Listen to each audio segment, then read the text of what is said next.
Before the world ended, Jake was known as the world's greatest treasure hunter. No matter the age or the location of the object, he was able to find it. His favorite place to look for treasure was underwater, and he enjoyed being his own boss. Unfortunately, a terrible solar flare hit the planet and the world descended into chaos.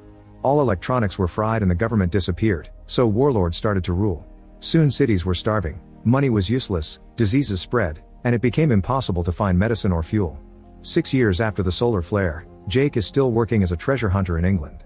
He arrives in an old neighborhood, and after observing the area for a while, he enters a hotel and takes the stairs to the penthouse.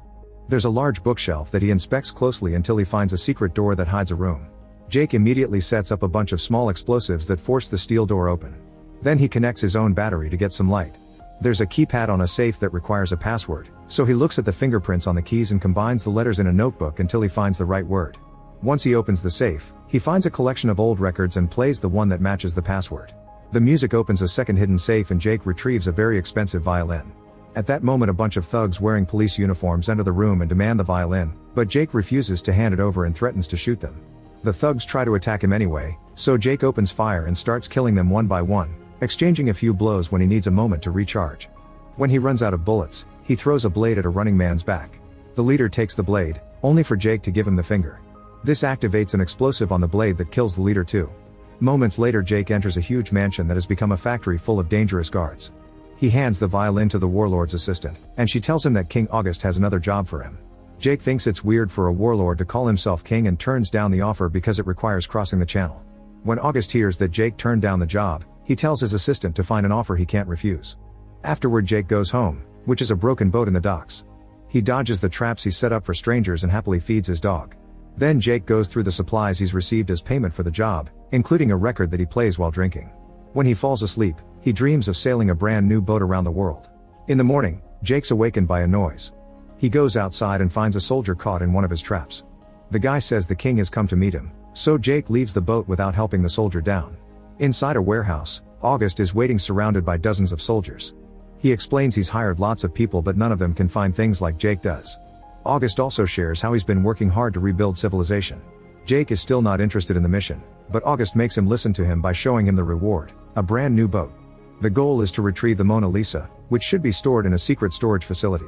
Paris was one of the first cities that got attacked, so the government evacuated all its national treasures. August even promises to give Jake all the resources and food he needs, so Jake takes the job. First he goes to say goodbye to his dog and asks August's assistant to take care of his pet if he doesn't make it back. Later Jake makes it to the airport and gets worried because the plane they'll be using has bullet holes in it. August shows him a map and tells him what routes to take, letting him know where he'll have to avoid rebels. In the city center, one of August's contacts will find Jake to guide him the rest of the way. Once the Mona Lisa is retrieved, August will drop the equipment for evacuation 3 hours later. In the evening, Jake finally leaves on the plane. The young pilot is confident that everything is working perfectly, but during the flight Jake continues to worry because he sees the guy struggling with the controls. The pilot admits that they'll run out of fuel halfway there, so they need to have their parachutes ready. Jake asks for tips since he never used a parachute before, but the pilot isn't helpful. Eventually Jake falls asleep and dreams about sailing again. This time there's a woman with him. He's suddenly awakened when the plane shakes and he discovers they're under attack. The pilot is doing his best to dodge all the shots, but he announces they'll have to drop earlier. Once they find a safe spot, Jake jumps out and releases the parachute. He floats down for a while and ends up having a rather painful landing. Afterward Jake gets moving only to find various fires in the area. To his horror, rebels have been hanged for their actions. Suddenly a tank bursts through a building and aims the cannon at Jake, but before it can shoot the tank is hit by a missile. Then a bunch of rebels come out of hiding and throw a grenade inside the tank to kill the soldiers inside. After the rebels leave, Jake finally keeps going. In the city of Amiens, soldiers terrorize the streets under the leadership of the cruel warlord Volkov. He loves to play chess because it teaches him war tactics, and he forces civilians to play with him. When his latest opponent reveals he doesn't know how to play, Volkov shoots him on the spot. His right hand Gornich informs him that an intruder was seen jumping from a plane, so Volkov sends out his men to find him. In the morning, Jake makes it to St. Quentin. Everyone here lives in poverty and in fear of Volkov. Jake checks the back of a car and takes some old clothes to hide his nice ones. On the main square, soldiers are reminding everyone of the rules, which include a strict curfew. Anyone who breaks the rules will be severely punished, and they prove this by shooting 2 rebels. When Jake tries to leave, he finds himself surrounded by soldiers who ask him to drop his bag. He throws it at a man's face and starts fighting the team, trapping a soldier's hand on the car door and smashing another guy's head on the window. A soldier tries to attack him with a knife, but Jake blocks him and stabs him with his own weapon. In just a few seconds everyone's down and Jake gets ready to leave, but another soldier comes out of hiding and gets ready to shoot Jake. However, he suddenly gets his throat sliced by a freedom fighter. It turns out that Drea is August's contact. She's been watching Jake the whole time but didn't help because she wanted to see if he could handle himself since things are going to get more dangerous. The duo moves quickly through the city, trying to stay hidden in crowds. However, a general still notices them. Jake and Drea enter a church and meet Father Samson, who has an important map that was acquired by the recently executed rebels. Samson takes the duo to his garage and shows them the truck he's been working on. On the map, he points at their next destination, and they notice a cipher code on the corner. While Samson gets the truck ready, Drea takes care of Jake's injuries. At that moment the general and his army surround the church and ask everyone to come out. Drea and Jake rush to the truck while Samson goes outside to keep the general distracted. The soldiers don't believe him when he says he's alone and enter the church to search it. Samson pulls out his gun and shoots the general in the arm, only to be immediately killed by the army. Inside, the soldiers find the garage and get distracted by Jake in the truck. Drea jumps on them from behind and proceeds to fight them all, quickly killing them with a mix of shooting and stabbing. The people outside are still firing at Samson so they don't hear the shots. However, when Jake starts the truck, the radio plays loudly and they do hear that. The tank fires its cannon at the church, but luckily the duo bursts through the garage door without issues. The soldiers then open fire, yet their bullets do no damage. Jake takes the truck over a ramp to jump over the tank to escape. The soldiers get on their bikes to chase after them and soon they reach a checkpoint. The guards there also open fire, but since Jake has realized that the truck is bulletproof, he just drives ahead and jumps over the roadblock, forcing the guards to move out of the way. A car with more soldiers appears down the road so Jake is forced to drive into a building. The tank shoots the cannon from afar, but it only hits a random car that lands on the road and makes some of the bikers crash. Jake has to make a sharp turn to avoid an explosion and Drea makes him enter a tunnel. They drive as fast as possible because two bikers are still following them, but when they come out they find another tank waiting. The cannon shoots at them and Jake avoids the attack just in time. The chase continues and soon the duo finds themselves surrounded.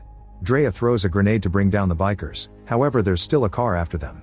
The tank opens fire again and Jake makes the truck jump, so the shot ends up hitting their pursuers instead. As the truck enters another area of the facility, a new car with soldiers appears. Then the tank gets ready for another shot, so Jake moves fast to get out of the way and once again their enemies are brought down instead. Now Jake and Drea can finally drive safely to Soili. That night, the heroes stop to take a break. Jake wonders why everyone is so willing to die for a painting, no matter how famous it is. Drea explains that the painting is just an excuse to find the vault before Volkov because it contains lots of weapons that the rebels could use to fight.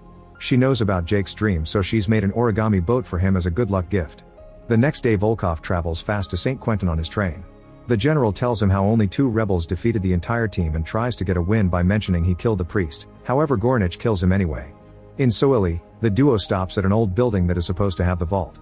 Drea is nervous because this area is under the control of the Wraiths, a group of former inmates that became cannibals. They see a flare being shot nearby, which means someone has been following them. The duo rushes inside and finds blood on the walls, not to mention that the vault is open and empty. The smell on the hinges indicates that a door was blown off recently. Since there's no damage inside the vault, Jake concludes that they got everything out and moved it to a more secure location. Outside, the Wraiths are quickly approaching. The duo continues to search the building and finds lots of bullet casings on the next floor. There's damage on the walls and Jake guesses the defenders held up there. They enter the main office and look for records of an evacuation. Inside a cabinet, Jake finds a fake wall and a notebook hidden behind it. Drea translates the French notes and gets the coordinates they need, but Jake is suspicious. He thinks that the people protecting the treasure wouldn't leave the location for anyone to find. Using the cipher from the map, Jake tries to decode the coordinates to get the real location. At that moment the Wraiths burst into the building. Drea wants to go but Jake keeps working until he finally gets the name Simserhof, which Drea explains is a fort while locating it on the map. The Wraiths are rushing up the stairs, so the duo leaves by climbing out the window. Jake left a grenade on the doorknob, so when the Wraiths open the door they're immediately brought down by the explosion. Back on the truck, Drea calls the rebels and tells them to meet them at Simserhof. Moments later the train arrives at Soili and Volkov sees the tire marks left by the truck. Gornich finds the notebook with the coordinates, but Volkov doesn't fall for it and uses a UV light to reveal Drea's fingerprints on the map. Now he knows he must go to Simserhof too. The Wraith that shot the flare is still alive and Volkov thanks him for the intel by shooting him. Eventually the heroes arrive at Simserhof and Drea has to cut a chain to open the gate. When they reach the main building, Jake gets suspicious because there's no security. Inside some machines are still running, so Jake assumes there are solar panels. Drea looks at the blueprints and discovers that the humming they hear is an air filtration system for the vault, which appears to be sealed. Jake checks the blueprints too and makes a plan to go through a shaft in the air duct, although there's a fan in the middle. Drea agrees to look for the solar panels to turn the fan off while Jake moves ahead. On the top floor, Jake finds some rope and ties it to a valve. Then he cuts his bag to create a harness that he ties to the rope. Now he can start climbing down the shaft. He can see the spinning fan at the bottom, so he has to be careful. Unfortunately, the friction on the rope is causing it to slowly break. At the same time, Drea reaches the area with the solar panels and opens fire, but she misses her first shot. Thankfully, her second shot lands and the panels go down as Jake falls, so the fan is stopped just in time. After a rough landing, Jake checks the air duct and discovers it's flooded. He takes a deep breath and dives in to swim as fast as possible. He quickly makes it to the hatch, only to find it locked. Jake desperately starts pushing and manages to force it open just in time to avoid drowning. Now Jake can finally enter the vault and open the door from inside so Drea can come in too. The Mona Lisa turns out to be a nuclear bomb with the famous painting drawn on it, and Jake is shocked, but Drea already knew. August didn't tell Jake because he wouldn't have helped them, which Jake confirms. Drea explains that when the USA bombed Japan, it saved an extra bomb for Moscow just in case. She assures Jake that August doesn't want to use the bomb, he just wants to keep it away from warlords like Volkov. Jake thinks none of the warlords can be trusted, not even August, and believes there's no point in fighting because the warlords always win in the end. As the rebels arrive to help Drea move the bomb, Jake drives away in the truck. Seconds later, the train arrives at Simserhof and the soldiers open fire. The rebels try to defend themselves, but the soldiers quickly bring them all down. Goranich even shoots a missile that blows up the rebels' truck. Then Volkov is given the safety key while the bomb is carried to the train. Meanwhile, Jake takes a break and stares at the little origami boat, which changes his mind. He drives back to the fort and finds all the bodies, but thankfully Drea is safe inside the building. He bandages her leg injury while she apologizes for her attitude, saying he was right and there's no point in fighting anymore. However, Jake thinks they can stop Volkov by taking down the train. They gather some explosives and Jake makes a special setup before they leave in the truck. The fort blows up behind them. In the evening, the train has to slow down because of low visibility. Volkov isn't happy about this and shoots the conductor in the head, so the train starts moving faster. At the same time, the heroes drive on the bridge, and when the train passes by, Jake jumps on it. He then opens a door and throws a grenade to kill a bunch of guards. There are still a few survivors, so Jake rushes in to fight them hand to hand. He steals a gun from them and opens fire as well. Soon Goranich joins the fight too, and Jake has to put more effort because he's stronger than random thugs. Goranich kicks Jake out of the car, making him land dangerously close to the bomb, only for Jake to hit him in the groin. The fight continues until Volkov shows up to open fire, and Jake uses Goranich as a shield. Then he rushes back inside to tackle Volkov, and the men start exchanging blows all over the room. Eventually Jake pushes Volkov on the table and stabs his hand with a compass before taking the safety key. Meanwhile, Drea drives ahead and reaches the following bridge, where she sets up the explosives. They soon blow up and destroy the bridge before the train can cross it. Jake immediately leaves the car and Volkov rushes to the controls to try to stop the train, but it's too late. Volkov can only watch as the train plunges into the abyss, exploding several times as it rolls down the gorge. Nearby, Drea cries because she thinks Jake is dead too, but he surprises her from behind and they hug. Sometime later in England, Jake gives the safety key to August and explains that the bomb is at the bottom of the gorge. Only the K can detonate it, but August still wants to retrieve it just in case. Jake refuses to accept any more missions and leaves on his new boat. Drea joins him and they kiss while they go out to sail the world together. In the meantime, August puts the safety key in his own vault, revealing he's had the real Mona Lisa all along. Make sure to subscribe and turn on notifications so you can watch more videos like this. Thanks for watching.